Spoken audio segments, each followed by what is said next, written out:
Hey guys, and welcome back to another episode of Lost Bits right here on TetraBitGaming, the series where we explore the scrapped, unused, and unseen content in video games. So it's been almost a whole year since I made my Sonic Mania Lost Bits video that a lot of you seem to like. Since the release of the Sonic Mania Plus DLC, which has added some new characters, modes, and more, a lot of you guys have been asking me to cover this game once more. At first, I didn't think there would be anything more to see in this game, but turns out boy was I wrong. On that note, special shoutouts to Xanary and Codename Gamma for both showing me many of the things that I'll talk about in this video, and also for letting me use their footage. Also, before I begin, just to throw it out there, this video will cover a mix of more unused content that I missed in my first video, previously unused content that has since been added to the game, and as well, of course, more interesting unused stuff that has since been discovered along with the release of Sonic Mania Plus. Anyways, with all of that said, go grab some blue spheres, it's time to find some more Lost Bits. So just like in the last video, let's start off with the title screen for the game. I mentioned that the files for the original title screen were found for when the game was still being developed under the name Sonic Discovery. I also talked about this here aesthetic looking Sega Genesis, which at the time no one really knew what it could have been used for. Well, it turns out that a few parts of that sprite sheet were originally supposed to be used for the title screen. An image of the original title screen still exists in the game's files, and this is what it used to look like. As much as I like the title screen that goes used in the final release, I absolutely think this title screen is so much better. Thankfully, part of this awesome backdrop now does go used in the newly added pinball bonus stage. Also, the beginning bar of the original title screen would have had the words "Power On." This bar itself is a reference to the Sega Mega Drive, which also itself has "Power On" labeled on it. This would have been a nice little Easter egg, and it's a shame that it was scrapped. Moving on from the title screen, now onto the main menu, which also has seen a complete overhaul featuring a new layout with some previews of all the modes. Turns out that there are two unused scenes meant to be used for Mania mode. The first of these features a still camera with Sonic and Tails running by in a continuous loop, and the other unused one has the camera moving alongside Tails and Sonic running. Both of these are slightly different than the final one we normally see, in which Sonic and Tails are having more of a leisurely jog. At this time, it is unclear if these scenes were meant to change randomly, or if the developers were just deciding between the three, and after choosing one, they just left the other ones unused in the game. One of the main things that inspired me to revisit Sonic Mania was the newly discovered unused Vape mode. And no, it isn't for that kind of vape, but more so for the vaporwave aesthetic. This unfinished, unused mode was believed to have been used in the newly added Encore mode. In short, it basically slows down the music to 3/4 speed and also pitches it down to make it sound more aesthetic. And in addition to the music, the color palette is also changed accordingly. Here's a quick snippet of what it sounds and looks like.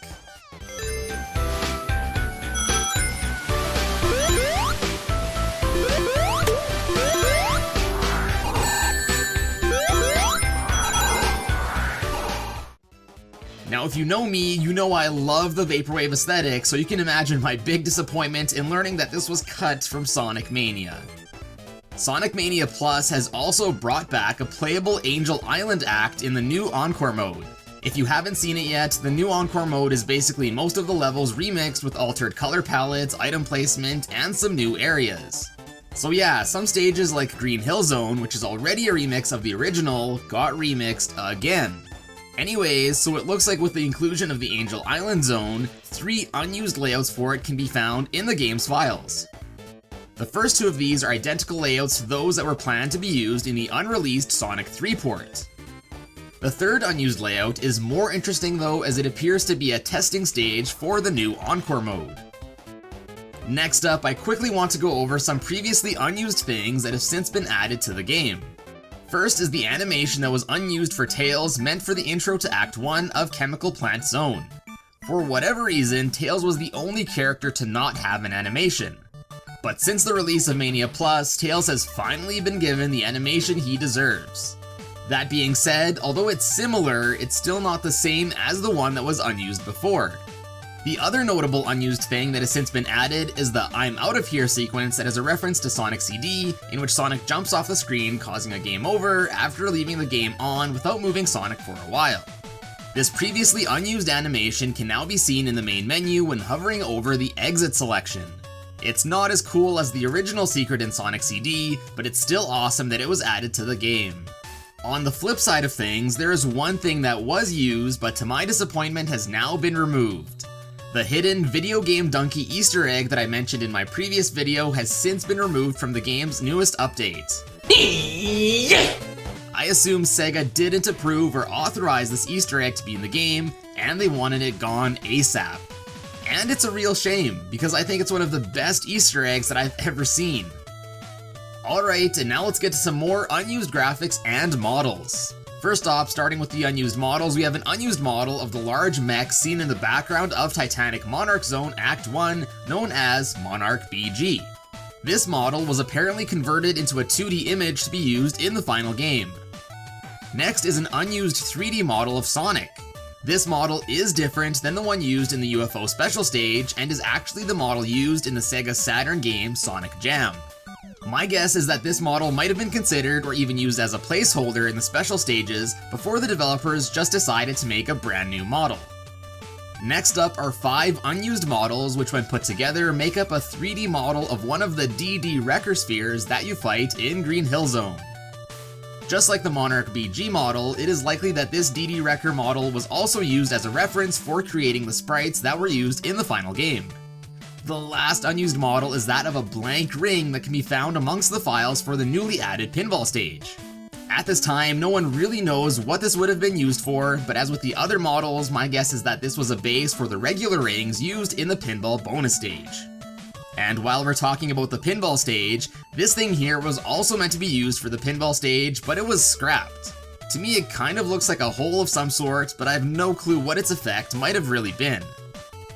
Now, onto the unused and altered graphics in the game. There are a ton of them, so I'll only be going over the ones that I think are the most noteworthy. First up is an early pause menu that could be seen in some early pre-release footage. Pretty self-explanatory. Here are some unused animations for Tails and Sonic looking up and side to side. These were obviously meant to be used while they ride in the tornado, but for whatever reason in the final game they just stay in their default animations. Next is an unused set of sprites that would have been an animation for Mini Tails carrying Mini Sonic. Since Mini Tails can't carry Mini Sonic in the game, it's kind of clear why these were scrapped. Each character in Sonic Mania has 2 different animations for balancing on the edge of the platform, one for facing each direction. The only exception to this is for Super Sonic, who uses the same animation for both directions. That being said, there is a second animation for Super Sonic, but for whatever reason, it goes unused. Sonic Mania also has 2 unused text graphics with the words "perfect" and "speed." A perfect bonus graphic is usually used in Sonic games when you collect every single ring in a stage. However, in Mania, even if you do so, this bonus is never seen or awarded. It is believed that this is unused because the stages in Mania are so large and getting all of the rings would take an extremely long time, or it is often impossible. And although this graphic is also found amongst the special stage files, it is impossible to collect all of the rings in any of the UFO stages, and the Blue Sphere stages don't have a results screen and already use a separate perfect graphic if you collect all the rings. The speed graphic is believed to have been used for one of 2 purposes. The first being part of the heads-up display showing Sonic's current speed, or alternatively as a time bonus for the end of the level similar to that seen in Sonic Chaos.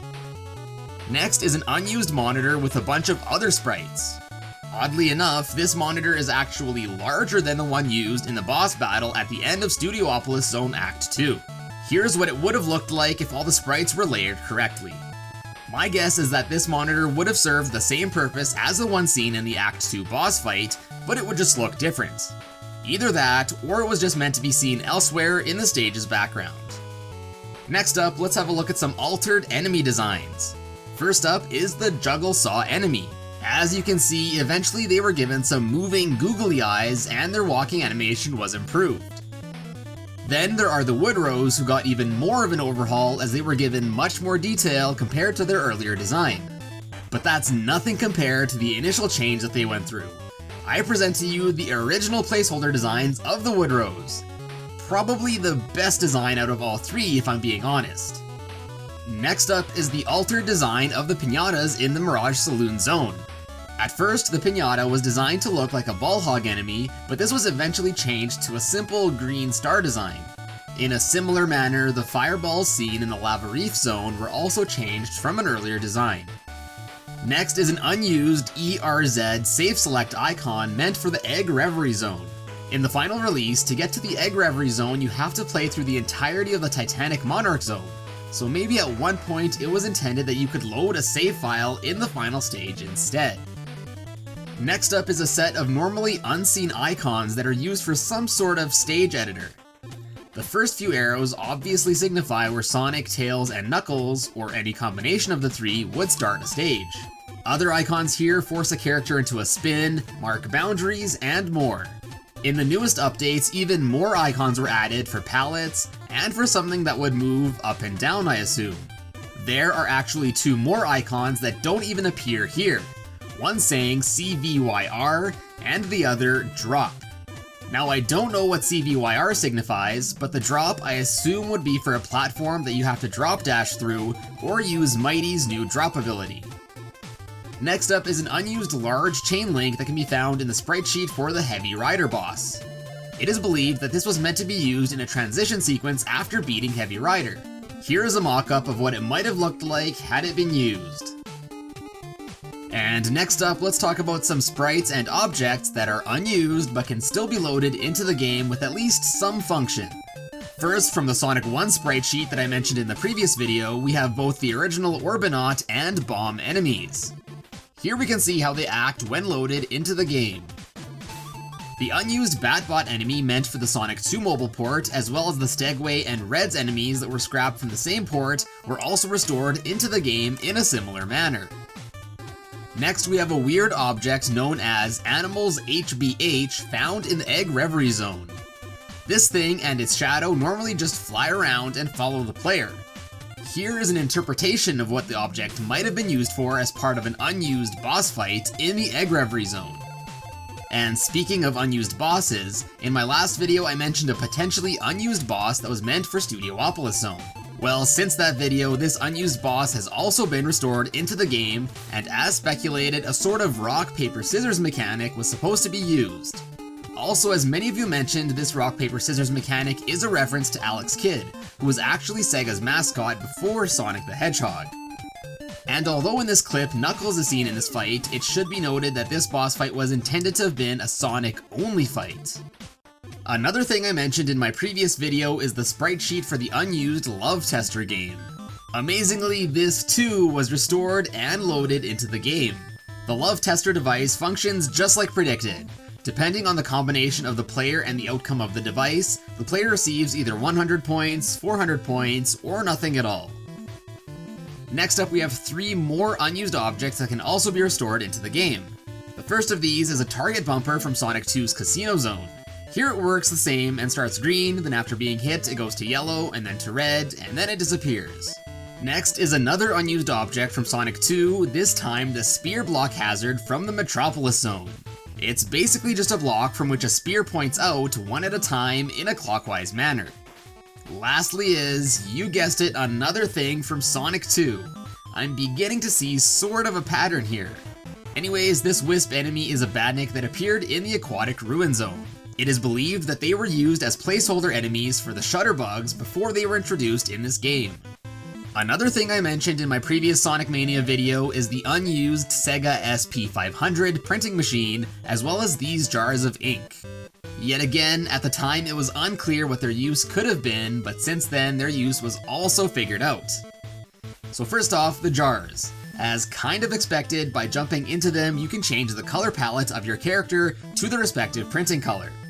There is also an acetone spray that washes off the ink if you want to revert back to normal. The best part though are the SP500s. When jumping in after getting inked, they actually print out a platform to be used for the level, and apparently the platform tiles would change depending on which color you jump in as. I can kind of see how this mechanic could slow down the pace of the level, but man, it's so awesome and cool looking that I can't help but feel pretty disappointed that it was scrapped. But on the bright side, at least we now know what these were for. Moving along, let's talk about some of the additions that were made to the secret debug menu, which can be accessed after fiddling around with the game's files in the PC version of the game. Aside from now being able to access the new Plus features, a new Debug Flag section has also been added.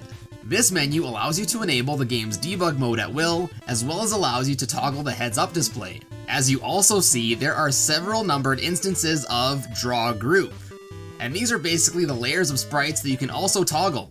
Don't want to see your character anymore? No problem. Don't want to see a background? Gone.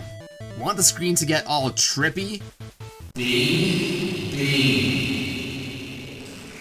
I haven't found a really practical use for this, but I'm sure it can be used to uncover some hidden stuff behind some sprite layers, and it's still really fun to kind of just mess around with. Lastly, there is another hidden feature in this debug menu that can be seen by pressing the F12 key. By doing so, a red bar will appear with a message. This message will differ depending on what the game is doing at the moment. Apparently it just prints out whatever function is being called that uses a print function. This was very likely used to help track down problems in the game's code during the debugging process. I know some of you have asked me to see if the Encore mode stages have any cool new things that are normally unseen. So I tried moving around the debug camera again in the new Encore stages, but unfortunately there wasn't all too much new to report that I haven't already discussed. One thing that I did find is beyond the ending of the second act in the Mirage Saloon zone, there's the gun launcher that is used for the transition into the next zone. However, here it is still usable like normal, however if you get shot out of bounds, you will instantly die. The only other thing that I noticed was in the Angel Island zone. There I found several instances that if you move the camera just slightly off where it's supposed to be, the trees and vines get cut off in an almost humorous way. Is this efficiency or laziness? I'll let you guys be the judge of that. And with that concludes this Sonic Mania Plus Lost Bits video, and I hope you guys enjoyed it. There are of course several things that I didn't get to talk about, so as always be sure to check out my sources in the description below for more info. Again, absolutely massive shoutouts to Xanary and Codename Gamma for being such big helps with the making of this video. Be sure to check them out for some more awesome Sonic Mania content, and let them know I sent you. Anyways, if you guys enjoyed this video, please be sure to let me know with a like, and also comment down below what other games you would like to see me make a Lost Bits video on next. If you're new here and enjoyed, be sure to check out more of my Lost Bits videos by clicking on the card right here. And if you would like to stay even more up to date with me and the channel, subscribe here and follow me over on my other social media things, which will all be linked in the description below. But as always guys, thank you all so much for watching today and for all of your amazing support, and I will see you in a bit.